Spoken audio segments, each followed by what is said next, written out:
अच्छा, भगवान का ये रासलीला बोल कौन रहा है? कौन बोल रहा है? कहां से हमको रासलीला का पता चलता है? हमको कैसे पता चला रासलीला?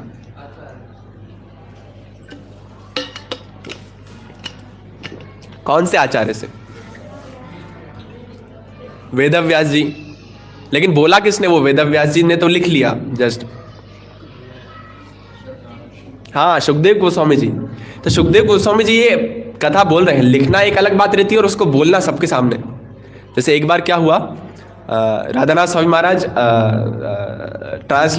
लेक्चर दे रहे थे और जो है पास में एक ट्रांसलेटर उनके खड़े थे। तो वो कुछ सेंटेंस बोल रहे थे। तो उसमें ऐसा आ रहा था कि यशोदा मैया क्या है, कृष्ण को चूमती है। यशोदा मैया किसी जो क्या नाम है इनका, कृष्णा।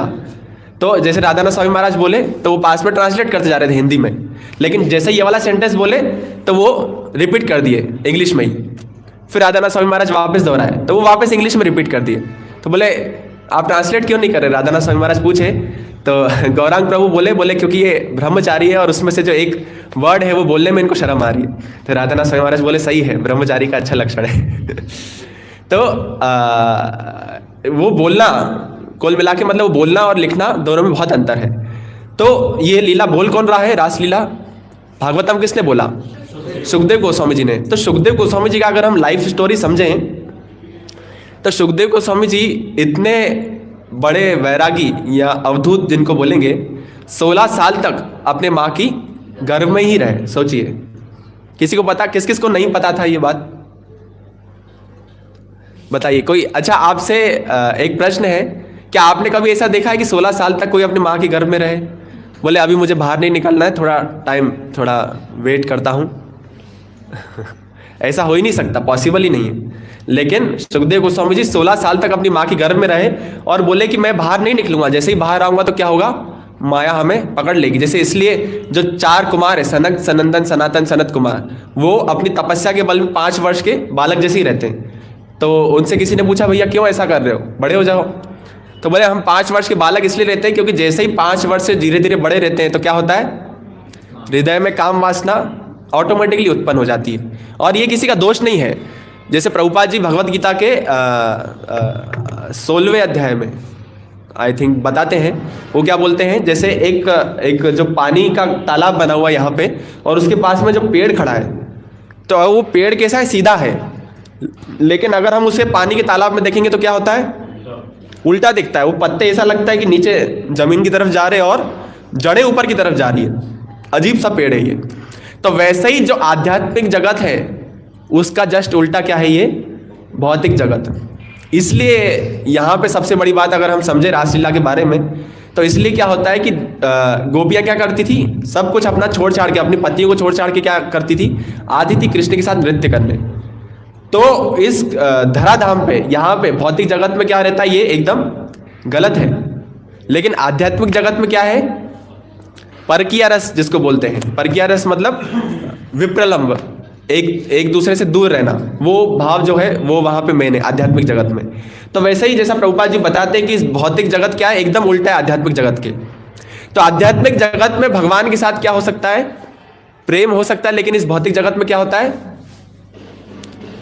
काम वासना, काम लस्ट जिसको बोलते हैं। कि लोग बोलते हैं ना कि अब तो क्या है, आई लव यू, मैं आपसे प्रेम करूंगा, मैं क्या करता हूँ, इनसे बहुत प्रेम करता हूँ, इनके लिए अपना जान भी दे सकता हूँ। लेकिन जैसे ही पता चले कि बोले इस महीने का रिचार्ज नहीं हुआ तो क्या होता है, ब्रेकअप हो जाता है। तो क्यों होता है ऐसा? क्योंकि वो लस्ट है, लव नहीं है। जब तक वो नीड सेटिस्फाई होगा उनका, चाहे शरीर के लेवल पे, चाहे मनी के लेवल पे, चाहे किसी के लेवल पे भी, जब तक वो नीड फुलफिल होता रहेगा तब तक हम उनसे प्रेम करते हैं। लेकिन जब तक जैसे ही नीड फुलफिल होना बंद हो गया, वैसे ही हमने उनसे रिश्ता जो है तोड़ दिया। तो ये क्या है, लव नहीं है, ये लस्ट है। लेकिन सुखदेव गोस्वामी जी, आपको हैरानी की बात है बताऊंगा मैं, सुखदेव गोस्वामी जी एक तो 16 साल के बाद अपनी माँ के गर्भ से निकले, है ना। 16 साल तक वो अपने माँ के गर्भ में रहे और उसके बाद जैसे ही बाहर निकले तो ऐसा तो नहीं पैंट शर्ट पहन के एकदम बाल्टी लगा के निकलेंगे। जिस अवस्था में रहता है माँ के पेट से जो निकलते हैं, वैसे उस अवस्था में ही थे।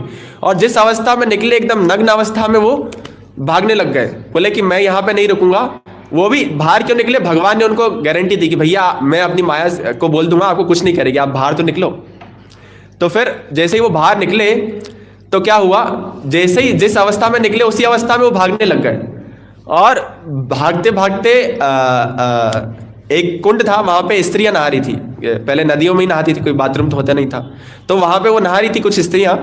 तो वो क्या, स्त्रियां वो जा रहे थे, वो भी नग्न अवस्था में और स्त्रियां भी नग्न अवस्था में थी, और वो गए और वहां पे जाके पेड़ के पास खड़े हो गए। और पीछे पीछे क्या, वेदव्यास जी चिल्लाते हुआ है, पुत्र पुत्र कहाँ जा रहे हो, पुत्र इधर आओ, वापिस आओ, आपके जरिए हमें श्रीमद् भागवतम का प्रचार करना है, कहाँ जा रहे हो? तो फिर ऐसा बुलाते बुलाते वेदव्यास जी भी उसी जगह से निकले जहां स्त्रियां नहा रही थी। तो हुआ क्या, उन्होंने अपने वस्त्र ढक लिए स्त्रियों ने। तो वेदव्यास जी ने पूछा, बोले आई एम ओल्ड मैन, मैं एकदम बूढ़ा व्यक्ति, गृहस्थ आदमी हूँ, और मैंने इतने सारे ग्रंथों का रचना किया, और आप मेरे को देख के अपने वस्त्र छुपा रहे हैं। लेकिन वो नग्न व्यक्ति जो 16 साल का नवयौवन व्यक्ति गया, तो उसको देख के आपने कुछ नहीं किया, ऐसा क्यों? मुझे इस प्रश्न का जरा उत्तर बताइए। तो वो बोले कि ये जो सुखदेव गोस्वामी जी है वो क्या है, अवधूत शिरोमणि है। उनमें वो क्या करते हैं, हर आत्मा को कैसे देखते हैं, हर जीव को एक आत्मा जैसे देखते हैं। उनको स्त्री पुरुष और लिंग का और जानवर मनुष्य इन सब का कोई भेद नहीं है।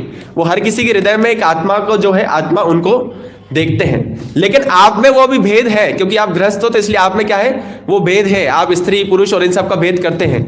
तो इसलिए क्या है, हमने अपने वस्त्र छुपा लिए। तो फिर वेदव्यास जी गए और सुखदेव गोस्वामी जी को बोले कि भैया आओ वापस, चलो चलो। तो सुखदेव गोस्वामी जी आने को तैयार नहीं थे। तो फिर क्या हुआ कि वहां पे वेदव्यास जी ने एक प्लान बनाया और अपने 2 शिष्यों को भेजा, किनके पास, सुखदेव गोस्वामी जी के पास, कि आप इनको ये 2 श्लोक जो मैं बता रहा हूँ एग्जैक्टली वही सुनाना। उससे क्या होगा, उससे जो है आपका काम बन जाएगा। तो बोले ठीक है, ये 2 श्लोक हम सुनाएंगे।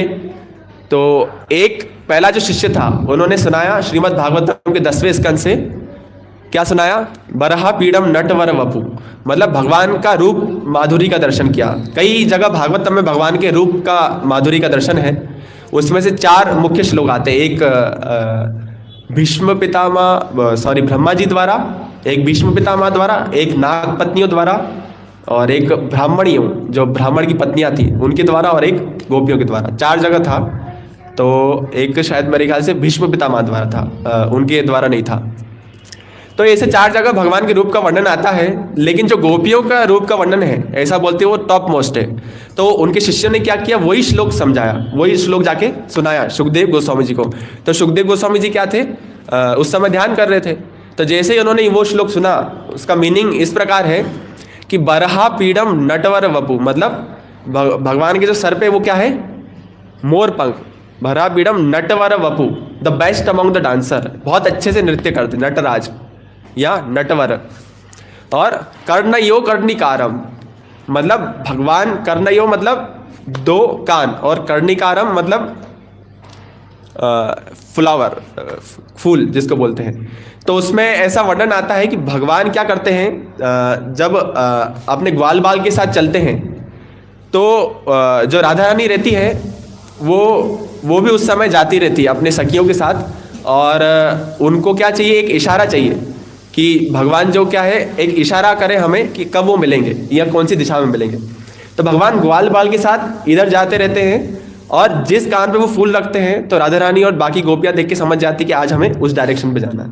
तो कर्णयो कर्णिकारम, तो आचार्य हमारे बताते हैं कि कर्णयो कर्णिकारम के 2 मीनिंग हो सकते हैं। एक तो कर्णयो कर्णिकारम मतलब 2 कान है और दोनों पे फूल है, और एक इसका मीनिंग है कर्णयो मतलब 2 कान पे कर्णिकारम, एक फूल है। लेकिन भगवान इतना फ्रिक्वेंटली उस फूल को बदलते इधर उधर चंचल जैसे रहता है बच्चे जैसे, तो इतना जल्दी इधर उधर बदलते हैं कि वो समझ में नहीं आता कि इस कान पे किस कान पे, इसलिए बोलते दोनों कान पे है। तो और बिभ्रत वास कनक कपिशम, जो उनका धोती कैसा रहता है, कनक सोने के जैसा एकदम चमकता हुआ। और वैजयंतीम च मालम, वैजयंती की माला पहनते हैं। वैजयंती की एक स्पेशल माला आती है जो भगवान को पहनाते हैं, जिसमें 4-5 प्रकार के फूल और आखिरी में तुलसी दल रहता है। तो ऐसी स्पेशल माला भगवान पहनते हैं। और कर्णयो कर्णिकारम बिभ्रत वास कनक अभिषम वैजयंतिम च मालम रंध्रन वेणुर अधर सुधया अपूरयन गोप वृंदय वृंदारण्यम स्वपद रमणम प्राविशद गीत कीर्ति। मतलब भगवान क्या करते हैं, अपना वेणु, भगवान के पास पता है एक स्पेशल फोन है, स्पेशल फोन और स्पेशल सिम है, तो उसमें क्या करते हैं भगवान, जैसे गाय को बुलाना हो तो एक अलग टोन बजाते हैं। जैसे भगवान की अलग अलग, हम क्या समझते हैं बांसुरी, वंशी या समझ लीजिए एक वेणु, ये सब एक जैसा रहता है, एक जैसा नहीं है, ये भगवान के पास अलग अलग सब चीज़ें रहती है।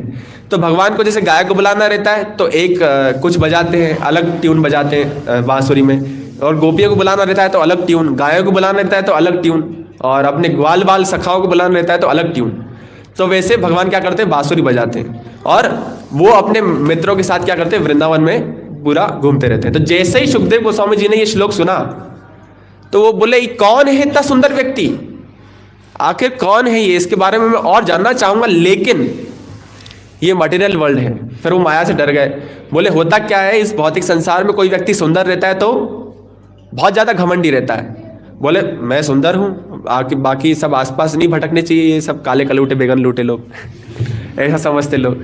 तो बोले मैं सुंदर हूँ और बार बार आईने में शक्ल देखना, ये करना वो करना, तो ऐसा चलता रहता है, तो अपने आप को सुंदर मानते हैं। तो वैसे ही सुखदेव गोस्वामी जी सोचे, बोले अगर ये सुंदर होंगे और साथ में दयालु होंगे तो मैं इनके बारे में और जानना चाहूंगा। तो फिर दूसरे शिष्य जो थे वेदव्यास जी के, वो फिर दूसरा श्लोक सुनाए। वो क्या बोले, अहो बकीयम स्तन कालकूटम जिगाम सयापा यद प्रसादवी लेबे गतिम धात्री उचिताम ततोन्यम कम व दयालुम शरणम ब्रजेम।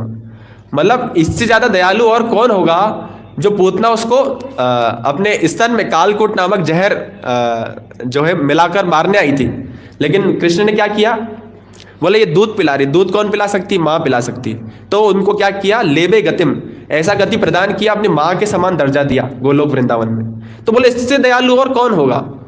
आपको कोई मार दे तो आप क्या करेंगे, उसके पैर छुएंगे, हाँ हाँ मुंडी हिला रहे ट्राई करेंगे एक बार। तो हमारे साथ कोई बुरा, हमारा विनम्रता हमें कब पता चलता है, जब तक कोई ग्लोरीफाई करे कि अरे प्रभु जी आप बहुत अच्छे हैं, अरे प्रभु जी वाह आपने क्या सेवा किया है, अरे ये अरे वो। लेकिन जब हम इतना मेहनत करके सेवा करें और कोई बोल दे अरे ये कितना घटिया काम किया है आपने, थोड़ा अच्छे से नहीं कर सकते, हर बार बोलना पड़ेगा, तो एकदम हमारा अहंकार ऊपर सामने आ जाता है। बोले ऐसे कैसे बोल दिया इसने, इतना मेहनत किया मैंने और ये ऐसा कर रहा है। तो फिर क्या होता है, तब हमें असली जो है परीक्षा होती है। लेकिन भगवान इतने दयालु हैं कि जो उन्हें कोई मारने आ रहा है तो उनको इतना बड़ा गति, यशोदा अपनी माँ के समान दर्जा प्रदान कर रहे हैं, तो बोले इससे ज्यादा दयालु कोई नहीं हो सकता। तो फिर जो है दो शिष्य वेदव्यास जी के, उनसे वो पूछे कि भैया कौन, कहाँ से आपने ये सुना, कौन है ये व्यक्ति। तो बोले आइए मैं आपको उनके बारे में बताता हूँ। तो फिर वो वापस फाइनली वेदव्यास जी के पास ले गए, फिर उन्होंने पूरा भागवतम सुनाया। तो ये सुखदेव गोस्वामी जी जो इतने ज्यादा प्योर हैं, अगर वो रासलीला के बारे में बोल रहे हैं तो क्या रासलीला कोई ऐसा वैसा होगा, हाँ